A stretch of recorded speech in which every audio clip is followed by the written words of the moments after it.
Good day today, everyone. Welcome to our lesson in English 3, Declarative Sentences and CVCC Blends. Before we begin, please don't forget to like, share, and subscribe. Thank you. Here are the bases of our lesson. Content standards, performance standards, competencies, reading prior knowledge. Good morning, class. I'm so happy to see your bright faces today. Are you ready to explore some wonderful stories and new words together? Let's dive into English. I remember our adventure through the Guardians of Wawa Dam meet yesterday. It was a lot of fun doing the activities that brought our learnings to life. What did you discover from our lesson yesterday? Share your thoughts in the class. Now, let's think about how we can help our planet. Have you seen clean rivers? What about dirty ones? Which one do we like and why? The example answer is, we like clean rivers because they are beautiful, safe for swimming, and full of life like fish and plants. Clean rivers have clear water, fresh air, and healthy trees. Dirty rivers have trash, smell bad, and makes animals sick. We like clean rivers because they give us life and joy, while dirty rivers are harmful to our health. How about the lesson on sight words and correct punctuation? What are sight words? Why is it important to pronounce words correctly? Sight words are common words we recognize instantly by looking at them, like the, is, and was, without having to sound them out. Why pronunciation matters? To be understood. It helps others understand exactly what you are saying. To avoid confusion, some words sound similar but means different things. Correct sounds help keep the message clear. Why punctuation matters? Punctuation marks like period or question marks are like traffic signs for reading. They tell you when to stop, slow down, or show excitement so the story makes sense. Lesson Purpose Intention. Today, you will practice reading grade 3 level appropriate sight words from the story. You will identify the subject and action in each sentence and determine when, where, or how the action is taking place. Then, you will rearrange words to form meaningful, simple sentences, making sure to use proper capitalization and punctuation. You will also work on reading and writing words with CVCC patterns like SK, LP, CT, FT, OK, accurately and neatly. Lesson Language Practice. Match the words in column A with their meanings in column B. Column A. Number 1, dark. 2, fact. 3, felt. 4, give. And 5, does. Here are the meanings in column B.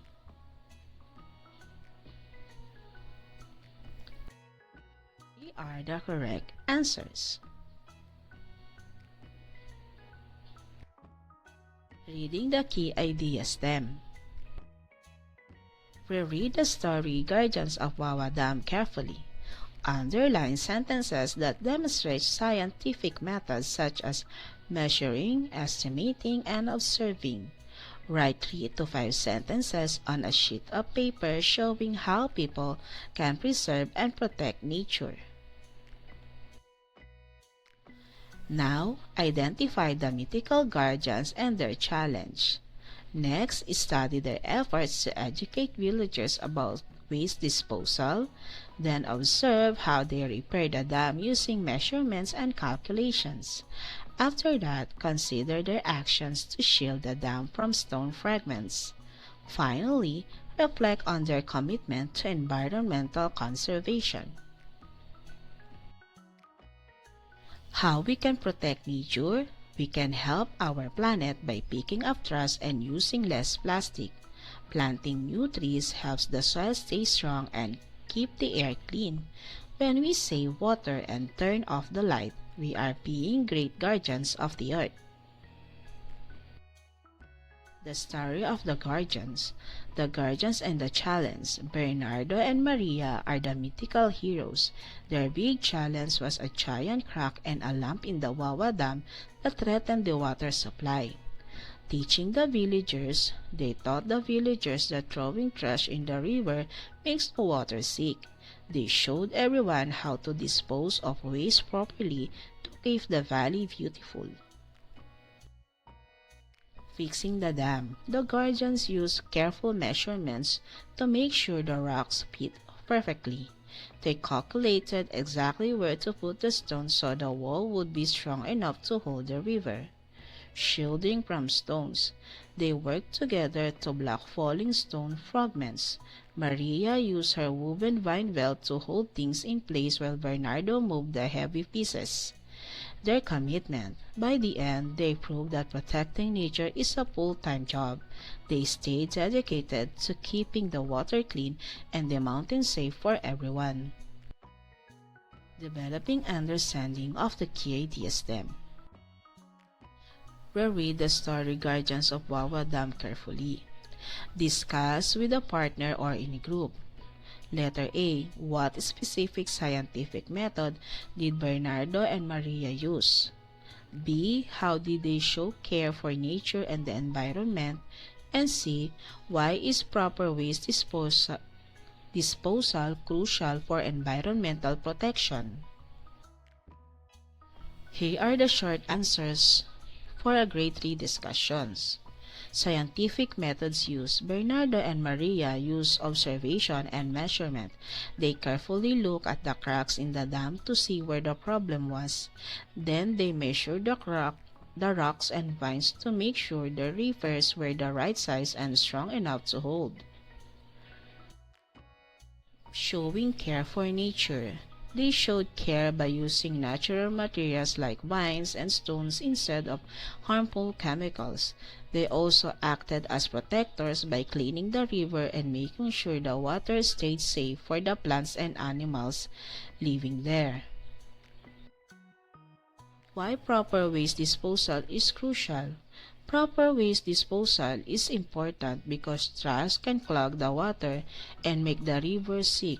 When we put trash in the right place, we keep the water clean for drinking, help fish stay alive, and prevent the dam from getting damaged.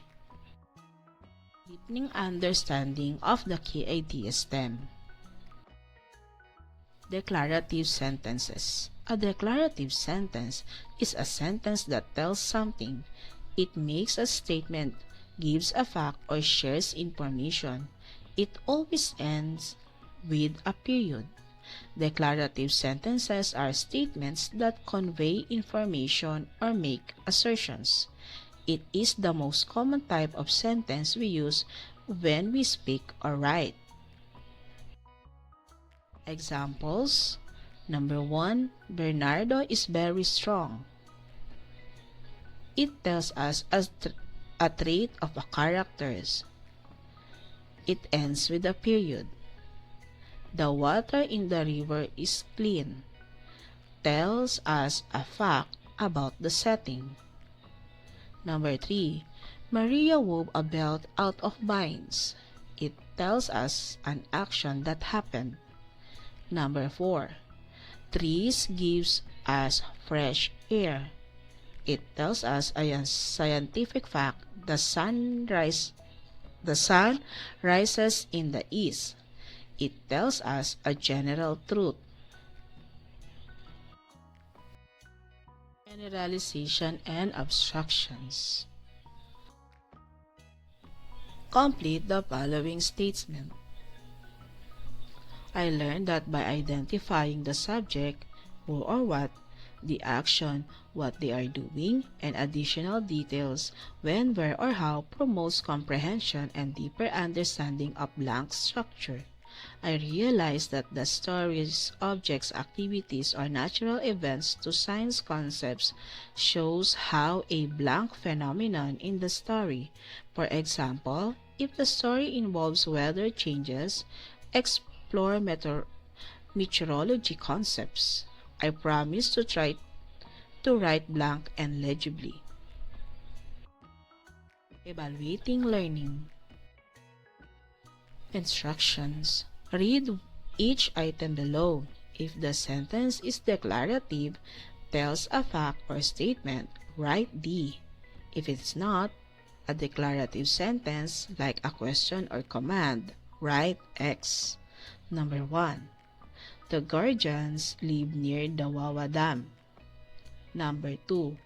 Please pick up your trash. Number 3. Is the water clean today? Number 4.